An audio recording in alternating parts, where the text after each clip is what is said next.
Hi, I'm Pete Shau. You may know me from the RTO Show podcast, but today I'm doing something a little bit different. APRO and Wow Brands have launched a special project to bring the story of our industry to life like never before.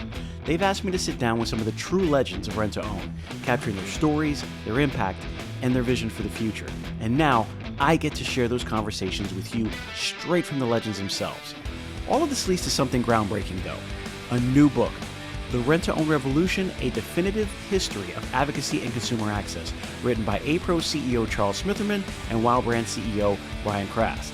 The book explores the grassroots of RTO, the advocacy that has defined it, and the future that we're building together. Here's where you come in. We're giving away free copies once the book is released. Just head over to the RTORevolution.com and sign up for a chance to receive a copy in early 2026. Don't miss the chance to be among the first to hold this piece of RTO history. That's RTORevolution.com. Check it out and become a part of RTO history.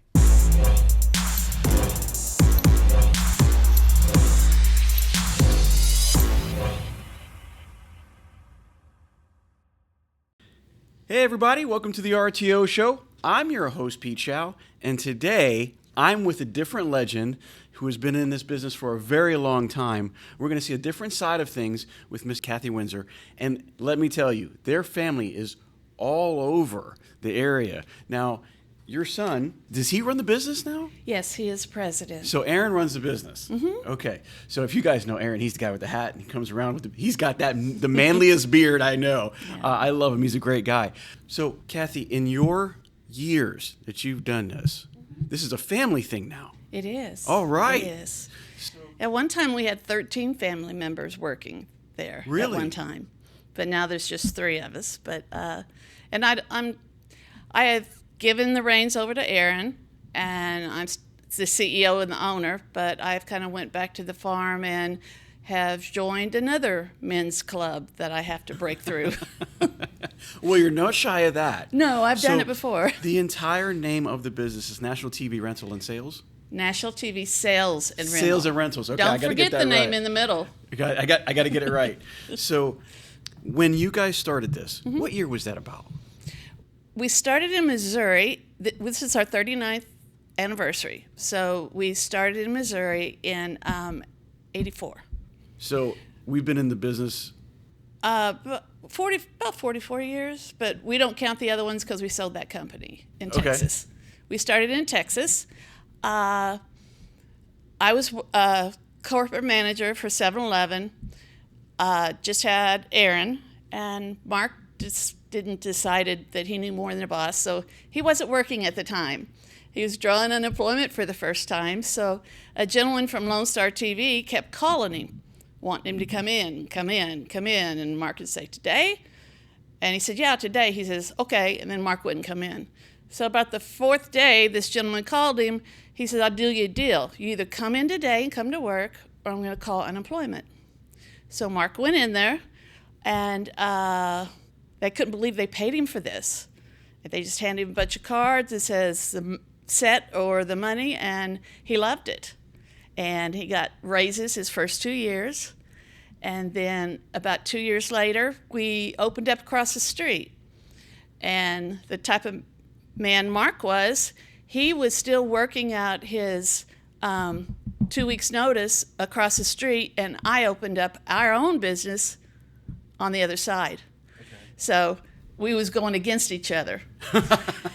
Family competition. Yeah, but then had another kid, had 2 more kids, and gal at the Texas area was a little rough. So we moved back to Missouri and opened our own in 86. So we are talking about Mark Windsor. Yes. Okay. So Mark Windsor is the patriarch of what started with you. Yes. And then funnels down to Aaron. Are any of the other children involved in this? Michelle, my youngest daughter, she does the vehicles, and she does keeps part of some of the checkbooks and stuff like that. She's not involved in a lot because I pulled her away to sell beef. So, I mean, you've been in this business a long time. I have. Your husband, your family have done a lot with this business, not including with APRO, but kind of opening these businesses. Where are the primary locations of the store? What states do you in? Missouri. They're all in Missouri. Yes, okay. they are. So you start in '86 in Missouri. What was it like starting back then? Because like back then was like the Wild West. It wasn't like now where I can go to a buddy's and get a franchise, or I can kind of start because I know kind of like the cookie cutter outfits of what we already have done. But back then there wasn't nothing pre-listed. It was kind of like, hey, everybody's kind of going to everybody else and kind of figuring it all out. How was it like starting in '86? There was no one in Missouri, and financing was unheard of, and we ended up with asking Mark's father and another business associate. Mark's father said, no one's going to rent to own, no one's going to do that. But the business partner said, Dick, if you don't do it, I will. So then we started the business with $30,000 cash and a $150,000 credit line because we had these two businessmen that signed off on us. And we just bought a little bit at a time, and that's what we did. That, you're not the first person to say that, but you are a part of a member of very few people who did it that way, because it's a lot harder. It's a very cash-intensive business up front when you're trying to fill showrooms and do that such. So going in with that very set mindset of we're going to do it through the business and not just take out loans and kind of do that. And not that there's anything wrong with that, but like, did that set some kind of did you get a couple speed bumps because there wasn't a lot of monetary capital in the back? Right, because when you're out, you're out. Right. We didn't go and get more money or whatever. We've got some dating later on when we'd made a name for ourselves. But we just had like a furniture salesman that used to come around and had 5 or 6 lines, and then we had a distributor that had appliances and televisions, and we just had the two to start. But we paid our bills on time, and they increased our credit limit, and it worked. So who was the first company that you did business with? APRO. APRO. Mm-hmm. I don't think I remember them. APRO is an appliance, and we still do business with them. We still Really? buy our ACs and things from them. And then FC Grace was what they used to call a ragman. He would come around and see you, and he had a big satchel, and he had all these swatches and different companies and stuff, and you had to buy something from him because he had so many lines. But that covered all of our furniture and stuff. So when he came in with rent-to-own being new, did he just come in and say, okay, we're gonna go ahead and open that line, or were there some trepidation there, kind of like, hey, you got to explain to me, what are we doing? Yeah, he liked me, and did that help get it over? Yeah, he liked me because he would come in, and to heck with sitting on my desk, I'd just get on the floor and start playing with, the swatches and the different pieces of furniture, and he felt that we was good Christian people, and he believed in it, so we started with all of his lines, and paid our bills, and it increased from there. When you did the furniture, if you remember, like, was there a huge selection at that point in time? No, there wasn't. What kind of selection did you have back then? Like for living room furniture, we only bought from one person, and I would buy. They probably had 3 SKUs that I liked because I was very picky about what I brought into the store. It had to last. It had to pass my test. And so I would just get those 3 model numbers, and I would put like 2 fabrics on each of the styles. So I'd have a full truck. Okay. So it was basically like one model with different colors on it. 3 models. 3 models. I'm sorry, 3 models with different colors. With different colors. That's okay. And it all come from the same person. So then, what appliances did you guys get? Was it just a simple washer and dryer? Was there like a level, entry level, middle level, high level? Not then. No. Then it was just a washer and dryer and a 17-foot refrigerator and a 21-foot side by side with no ice and water, and a coil stove. Those are like the staples. I don't think coil stoves have gone anywhere. No, I mean, they kind of look a little bit different, but they're all about the same, Yeah. right? So we started in '86. When was it that you kind of started branching out into other things besides those main core items? First, we got it making a profit, Lebanon making a profit. When it started making a profit, then we opened up another store in Clinton. So that took up all of our line of credit again. And then they would have sales, and then you would just bring in or try something. The VCRs became a little bit more affordable, and with a wireless remote instead of a wired remote, so you just added to it. We started out in Texas, we only had a 19-inch TV and a 25-inch console, and that's all you had. And you didn't get to pick it out. Depending on your app, we gave you a television equal to your app. So if your application didn't pan out, no one answered the phone, then you got a used one out of the back. Now, when you paid that off, then I'd give you a brand new one. Understood. We was the only deal in town, or one of the only deals, because rent-to-own started in Texas. So it was either us or nobody. So how did you develop, when you start 86, you have a couple of simple lineup of core items. Mm-hmm. Where did you get the information, or how did you set up like the application process or the rental order process and the agreements at that point in time? Okay, we had our agreements and our applications from Texas, took them to the local lawyer, and followed all the 10-point and followed all the rules and regulations. There wasn't that much change from Missouri. We didn't have computers. We did have the big bank machines, so you'd put the cards in the bank machines and it would make a bunch of noise and print the receipt. And then when you couldn't get parts for the bank machines, then you did everything by hand. So you would write all this information on 2 cards and a receipt, and it's a lot of work by hand. I wasn't never a part of it, but I do know a lot of people who have gone through it, and it makes you appreciate what you have now. And you counted your inventory every day, so you had a running. If you rented 1 TV and received in 2, then you had to come up with that number, and it was a lot of paperwork. So then, my next question is: when did you receive, or when did you start electronically doing your operations? So when was the first point of sale system that you had? We started out with the accounting first with a big machine. It took up half of a room, but a big computer, and it had big disk, and it was on DOS, and it made all those noises and stuff. That's what we started out on. And then it's probably 10 years later, we researched and come up with a gentleman that had Cash. That was the name of his company. And we rearranged it to take care of our inventory. We still kept a different accounting system, but at least took care of our inventory. So you had 2 different systems. Mm-hmm. We've had 2 systems mostly all the time. I think Aaron's on one now, but we've had 2 accounting system and the other system for years. What system do you use now? We're on VersaRent for accounting, and Red Wing is our accounting system. Red Wing. Okay. Yeah. So what was after you get set up? How long was it before you got the computer system?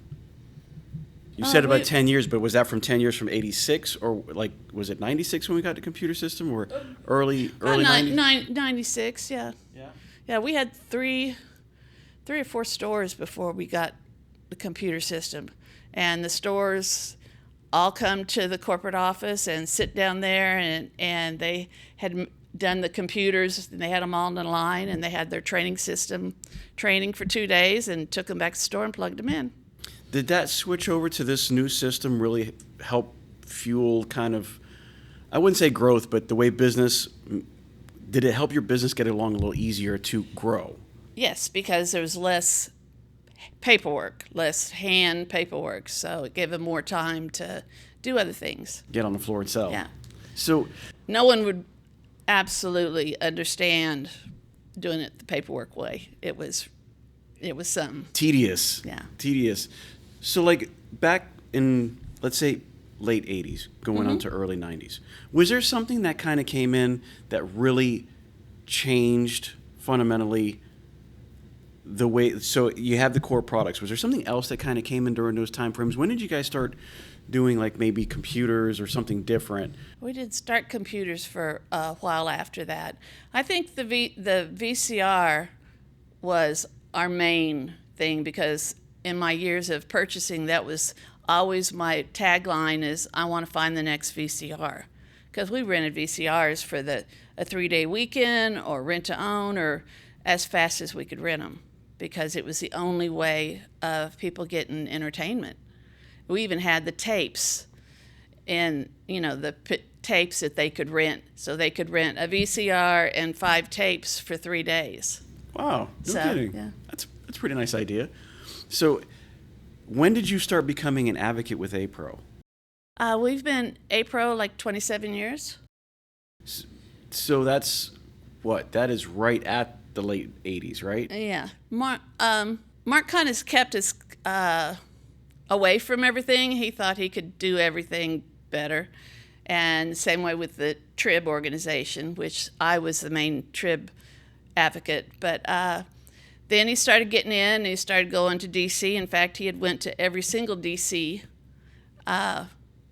Convention there was in D.C. until he got sick. So when he got into APRO, he both feet. Both feet? Yeah, and he ended up was on the board for like 4 years and was the second vice president, I believe. As you're going through all of this, we're creating a new business.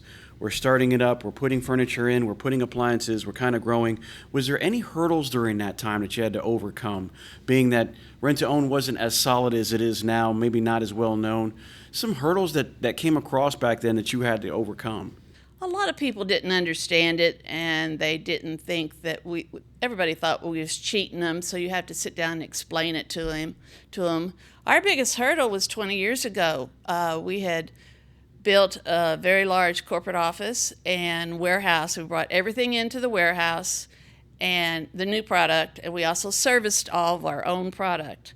And it caught on fire a day before our manager's meeting. Oh, no. So the warehouse was full of those $2,500 big screen TVs and $2,000 computers. I mean, absolutely full of them.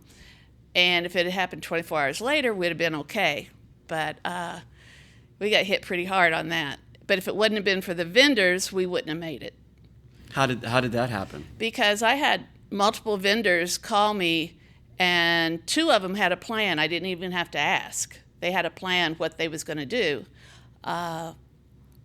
Whirlpool was one of them.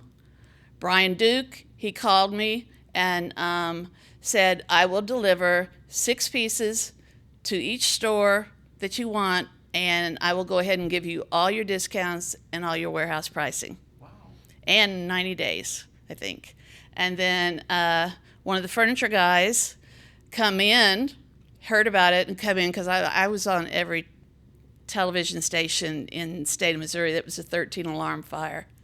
And he heard about it, and he was there within 2 days with a notebook for me and a new price list and everything. And he did the same thing. He would deliver 6 sets to a store and still give me truckload pricing. Wow. And then we had Welton, and they gave us 90-day pricing, and they did ask, is it safe? And Mark said, of course it's safe. Your money's safe. So it was the vendors that got us through. And we rebuilt, and we're still in that building today. Do you know what happened? Like, what started it? It was electrical. Usually those that are unseen until it's a little bit kind of too late, Of course, they tried the insurance company went to court or litigations or whatever, trying to get out of it. But then they brought me on to testify, and I testified for the electrician, not against him. So I wasn't in there very long. So back then, now that we're doing advocacy, we're kind of running on all cylinders. Joining APRO, mm-hmm. What were some of the things like back then that we had to kind of break through? Was there anything that kind of came up on your radar as far as Missouri and as far as your business that came up that it was a great idea to be a part of APRO and to tackle this in Missouri and with the business that you have? Mark was instrumental in IRS attacked us. Attacked everyone, wanting us to go to 3-year makers instead of 18-month makers. So Mark went to D.C. and talked to his representative and was sitting on the corner of his desk and smoking a cigarette with him when there's no smoking. Yeah, I was gonna say, yeah, no, right. But he was main component in getting us our 18 makers back, which would have changed our world. Congressman Mel Hancock. He was a hero. Mark was a hero, and so was the congressman. But he was from Missouri, and Mark had met him 2 or 3 times in one of the owner's office in Lebanon that was an insurance salesman. Was there anybody or maybe a couple or 2 or 3 people that kind of mentored you and Mark at that particular point in time when your business is really starting to come up and starting to grow, and whether it be hey, keep your money and kind of work from where you can to going forward, or this is how you rent, or was there anybody, any mentors, or even along the way? Mark was his own mentor. He was bigger than life, and he didn't believe in OPM. He didn't believe in using the bank's money or other people's money. We paid off everything as soon as we could, and that's why we was debt-free. That's amazing in itself, because that's not usually how it is now, and that's for sure. Now we have shopping centers and remodel stores and stuff, but that's because he believed in paying the bills first. So he's the one that spoke up in all the meetings, and he had his own opinion of the credit rating and stuff, and he was very boisterous about it. When you say credit rating, what do you mean by that? Maybe I said that wrong. Closing credit. Oh, right. Okay, I understand. Okay, he's famous for having 2% RSNS, which is red tag, skips, and stolen. Ridiculously low closes. If there's anything that Aaron has said to me that has shocked me over the years, is like the consistency of low collections. Always. I think that we have talked about this amongst other people. I remember he even had one of the breakouts that he did, I think it was a couple years ago, was Run Credit Like My Daddy. Did you remember that? Yep. And he said some stuff in there, and I was like, I've never heard of those numbers on a consistent basis, let alone we've the always charge-off them over the entire year. I mean, I was just once a year. Yeah, once a year. And I was like, we do that once a month? Maybe. It would probably be like every week that something would be rolling. Like, we'd be happy if we had a couple of just in a month. We'd say, yeah, it's a celebration. He's like, yeah, we do that once a year. And I was like, oh, my God. So what you're saying is your husband kind of spearheaded that. Hey everyone, it's Pete Shau here from the RTO Show podcast, and I want to tell you about a company that's making a real difference in the rent-to-own space, Wow Brands. I've seen firsthand how they approach marketing. And let me tell you, it's not just about ads. Wow Brands builds complete digital ecosystems designed specifically for the rent-to-own industry. Their e-commerce and lead generation strategies are built to bring in qualified leads. And did I mention that they are actively working with the rent-to-own industry while also being members of APRO and TRIB? Listen, these folks are passionate problem solvers. They don't just slap something together. They design, build, and scale the kind of digital retail tools your business needs and your customers actually want. So if you're serious about growing, reach out to Wow Brands at wowbrands.com. I trust them, and I think you will too. Yes, and because he believed that, this is, I give you a good TV and you give me a bad check. No. And if you couldn't pay your $20 this week, how was you going to pay $40 next week? But he was very kind and brought it back and marked it. And if you come back next week, then you got all your credit and everything was fine. It was just an education that we wasn't trying to pick up your unit when you had 5 payments left. Right. It was never like that. Right. It was trying to increase your increase your credit. And as Mark said, when one of his famous sayings was, if it wasn't for us, they'd be sitting on the floor watching the wall. And I was always impressed that, we didn't have a lot of nice stuff personally because we was putting it on the business. Mm-hmm. But when we did start to build a house and things, our clients still had better product than we did because they got it brand new. They got a 42-inch and we're still watching a 32, but that's okay. The innovation, I think that's one thing that I always credit rent to own with is the innovation, to be able to look at a situation and figure out how to work your way through that.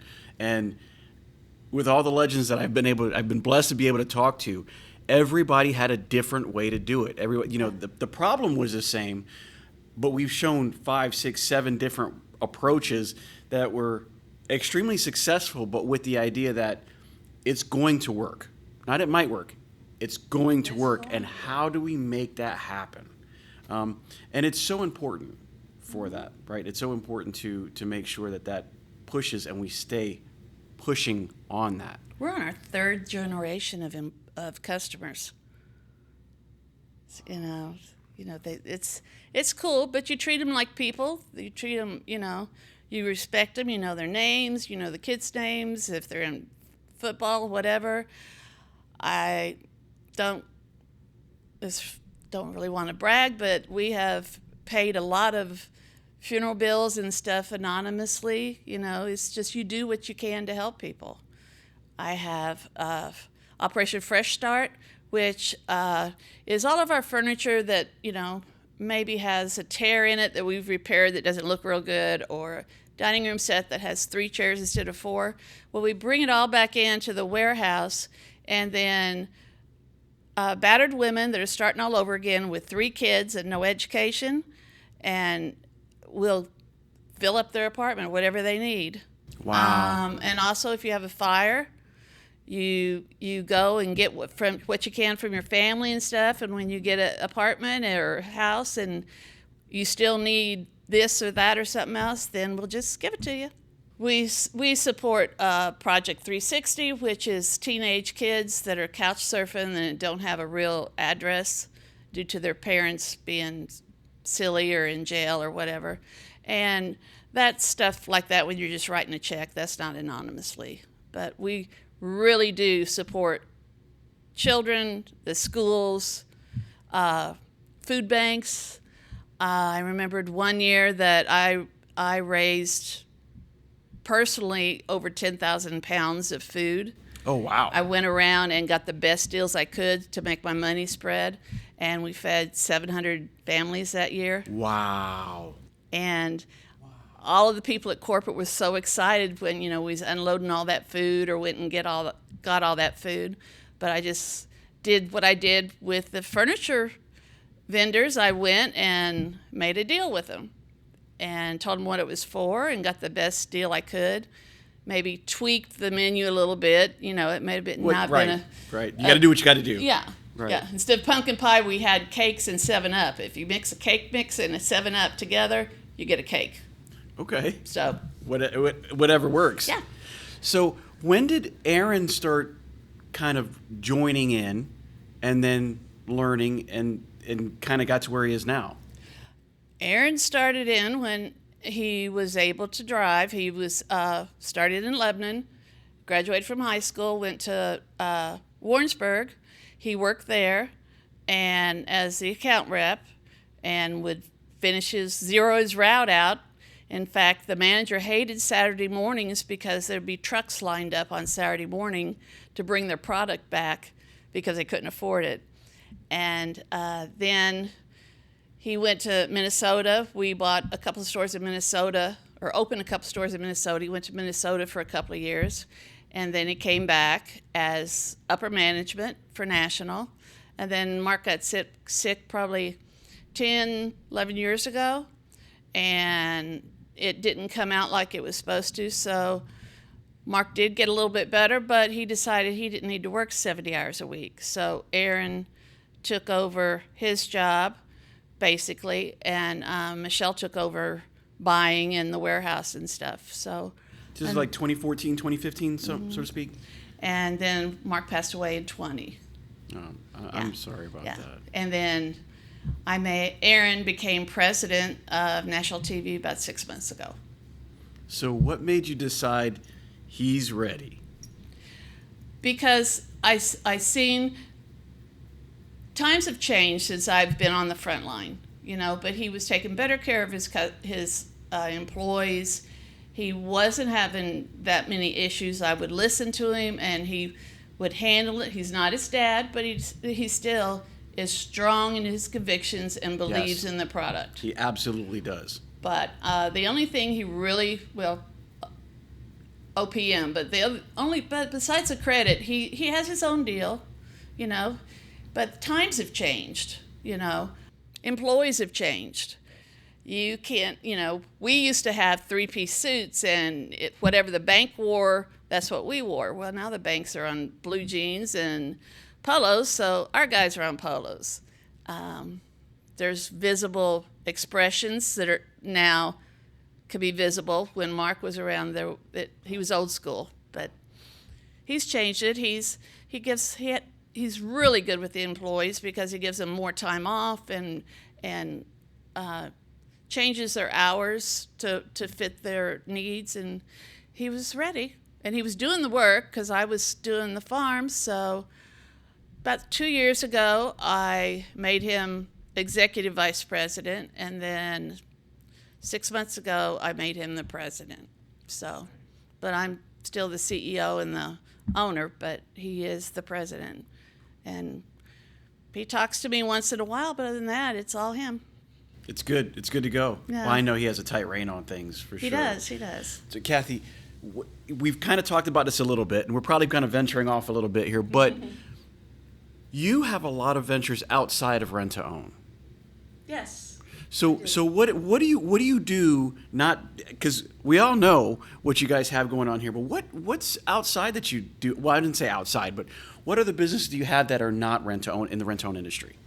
Well, we've had businesses back and forth, but Mark was raised on a dairy farm, and he loved farming, but he didn't want dairy cows. So we started with one farm and a few cows, and I have two boys, and the boys would do the chores, and Mark would do the chores on the weekend or whatever.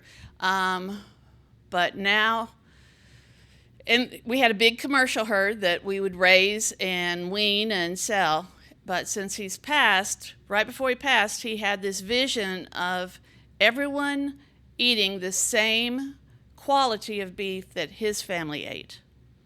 So he wanted to do farm to table. So I have taken that, and that is my passion now. I never thought I'd start in another man business, but here I am. And we have farm to table. We sell it direct. They're born on the farm, they're raised on the farm, non-GMO, and we raise most of our feed. No antibiotics, no growth hormones, just as clean as we can get them. We sell them to the consumer by the whole, half, or by the piece. We have a big walk-in. No kidding. And Michelle takes care of that. So we have a lot of people that'll text Michelle or whatever, and the price is going up, so they might come and buy 20 pounds of hamburger. Or you've got men that are on the carnivore diet, so they want to know exactly when the new beef comes in so they can get the best choices first.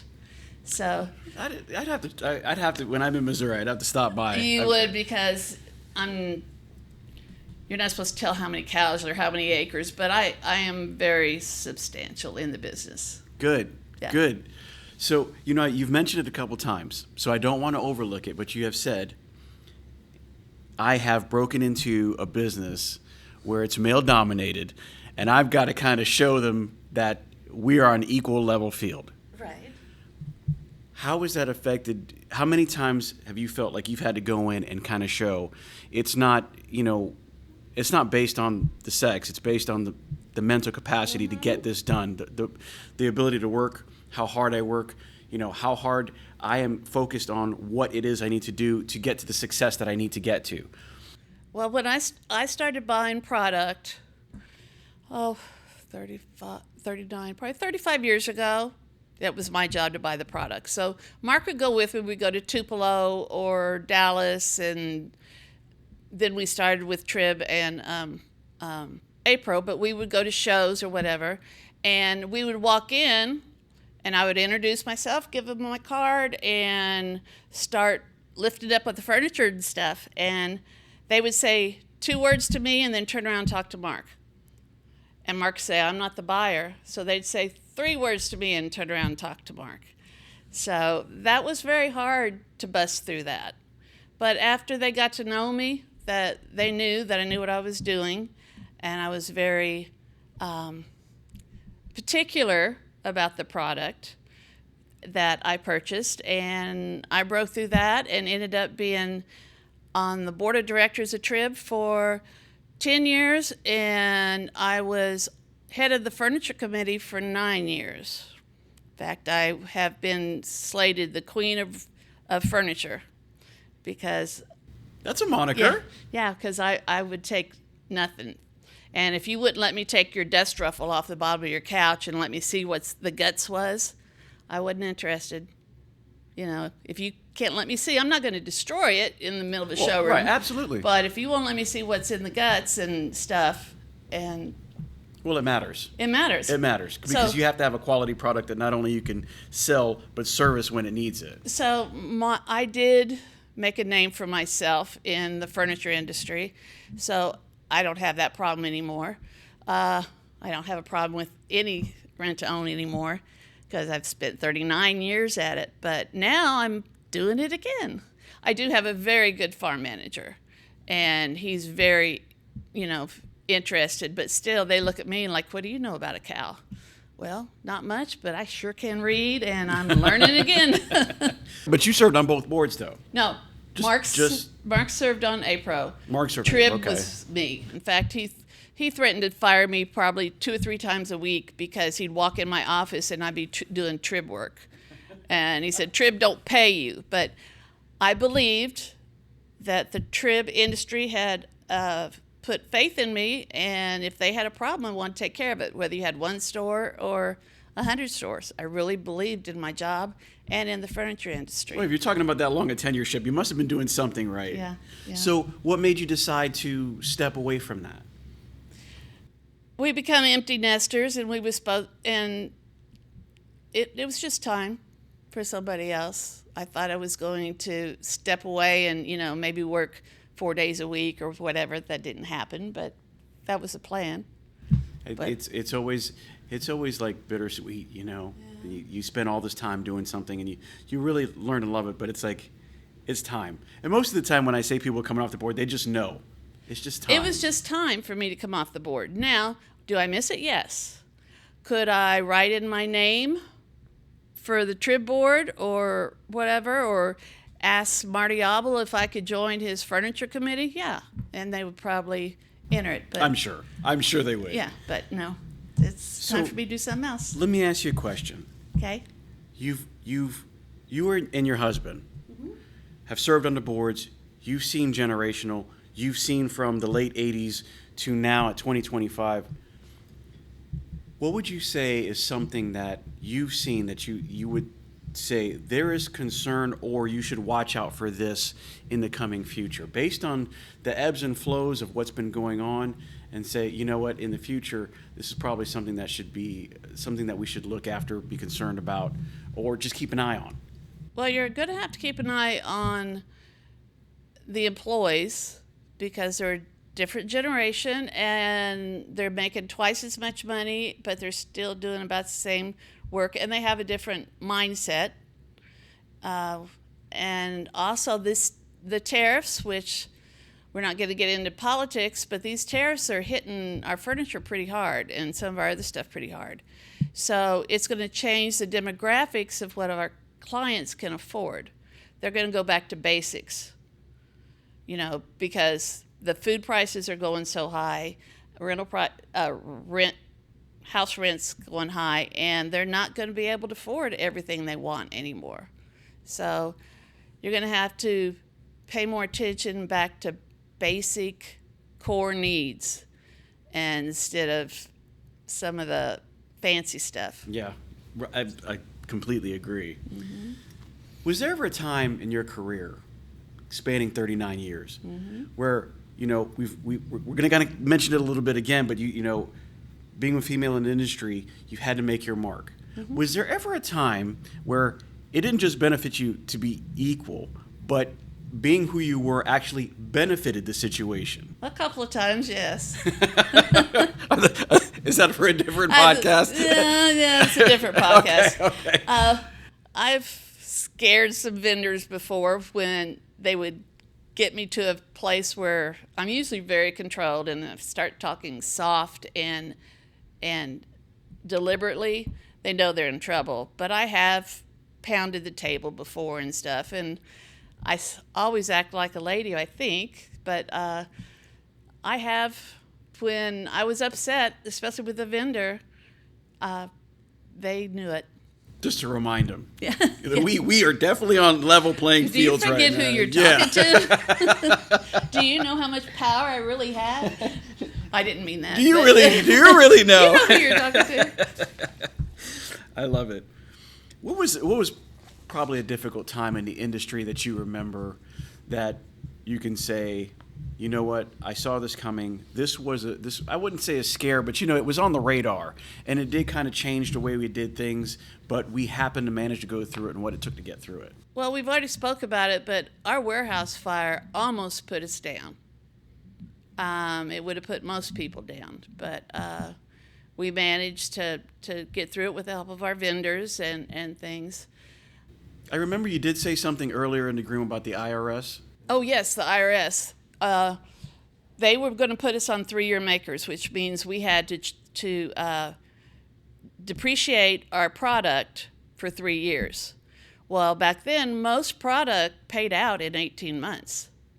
So, which means you take a huge hit at the end of the term. A huge hit. You would have to still be paying off stuff that you're not getting money on. Correct. I mean, it would have completely changed the you're talking about 18 months on 3 years. You would have had a 50% book value at the end of every single term. Agreement that full term. Oh gosh, that would have been terrible. It was, and it was a very big deal, and it was just funny. Not funny, but we just had Mark was old school. He just went down and told them exactly how it was, and wasn't scared of anybody. And then, but this was the time that you guys went to with APRO, the advocacy or whatever, to go to the Capitol and say, "Hey, this is not going to happen." It was going to devastate us. Okay. Mark, I wouldn't say single-handedly, but he's the one that got the main champion on. Yeah, he led that charge. Yeah. It's the tone I can keep on getting from him, Mark, is he was not a follower at all. No, he was and they a were leader scared or a to death. trailblazer. APRO was scared to death. He was going to say something wrong, or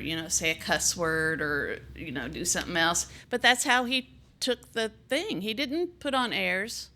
He just went in there, and he knew the guy. He was from our area, and he believed in us, and he believed in what we did, and believed that we wasn't ripping off anybody.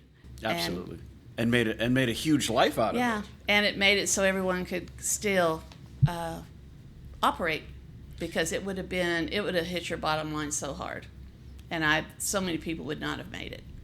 I know that you said earlier there was a huge misconception about rent-to-own, and that you had to really kind of go through the agreement and kind of discuss it and kind of, get people to understand where we are, where we're going, what their role is in their agreement, and what our role is in that agreement. Do you feel like that moniker still happens today? It does. Do you feel like it hasn't changed much, or has it changed? Oh, it's changed a lot, but we still have a shadow over us. Like if a middle-class person loses a job, or has doesn't have any savings, and the refrigerator goes out, they really don't want a rent-to-own store coming into their fancy neighborhood delivering them a refrigerator. So we still have a shadow sometimes, but we also have gained the respect from a lot of people. I have, back when Nintendos had first come out, I was in the store, and for some reason, I was there by myself. I don't know what, but I was by myself, and this customer come in, and it had been a lifetime customer, and he wanted a Nintendo. I said, "I'm sorry, I don't have any right now." I said, "But you can just go down to Walmart, it's 4 doors down, and just buy one. You've got a $100 bill. That'll buy it." He says, "When I didn't have any money, National gave me what I needed. Now I'm going to have National give me what I want." I left him in the store. I walked down to Walmart with his $100 bill, bought the Nintendo, came back to the store, wrote up the agreement, and he still owed me $40. That's commitment. Yeah. That's commitment. But then that speaks to the way you've been able to do business for the last 40 years. They come to us, and now sometimes, like their tax return or they have money or what, they're going to come to us first. But the upper people, because our set is national TV sales and rental, if we had to depend on our friends and family and stuff to make a living selling product, we wouldn't make it. Going into something like this where we're doing research, we're going back, we're talking to the legends, we're kind of getting the stories from the beginning and kind of moving forward. What's some of the things, let's narrow it down. What's something that you would say you want to be remembered for? I want to be remembered for my what I did for Trib. I'm very proud of my furniture and my furniture thing, and I want to be remembered also for my giving and helping. You can call me anytime. I answer any question because I don't have any secrets as far as that goes. So I'm approachable and I'm generous, whether it be the charitable or something we're doing at Trib or something in my hometown. I just want to be remembered for a person that took family, work, God, family, and work in that order, and I do my best at all of them, and I want to be remembered for being a nice person. Absolutely. And the queen of furniture. Going into the end of this, if you had some words of advice, it's kind of hard. I wouldn't say hard, but it's different for you because you already have a successor. But let's say somebody's coming to you and they say, Kathy, I'm going to open a store. I believe in the rent-home industry. I'm not as tenured as you are, don't have as experienced as you are. If there was something that you can give me, a bit of advice, a word statement that would kind of sum up what you think would give me the most benefit, what would that be? Don't live beyond your means. If you open up a store and you think you're the manager and you're the boss and you can start taking 2-week vacation here and 2-week vacation here and getting off at noon, that's not what an owner does. If you want a successful business, you have to put in the time. Now with electronics now, Aaron doesn't have to spend 70 hours a week behind his desk, but he has to answer his phone 70 hours a week. And the ones that have taken the fancy trips and bought the fancy cars and stuff, some of them 39 years later still owe money. And, they still got, 6 stores or whatever. And if they hit a speed bump, they don't have any back to do it. If I hit a speed bump, like the epidemic, we had to change what we did. We had to take payments through the door and couldn't deliver stuff into houses. And we adapted, but it didn't put us down. No one was made to come to work, but someone always did, and you just open up the door or they drop it through and you give them a receipt. We just figured out ways to make it happen. And then the last hour of the day, then you cleaned everything and you just make it happen. So I'm curious. Again, coming to the end of this, I did want to ask one more question. Okay. Are there any more store openings in the future? Are we expanding? I'm sure we are. We see growth. Yes. All right. Well, that's good to hear because there's so much coming on in the next few years that it's just good to hear that we're still thinking we have a future out there, regardless of what's going on. And there's still areas. We have purchased many stores where they come into one of our towns and try to compete against us, and we end up buying them. And probably happen again. Well, that's what happens when you're debt-free and you know how to run your company.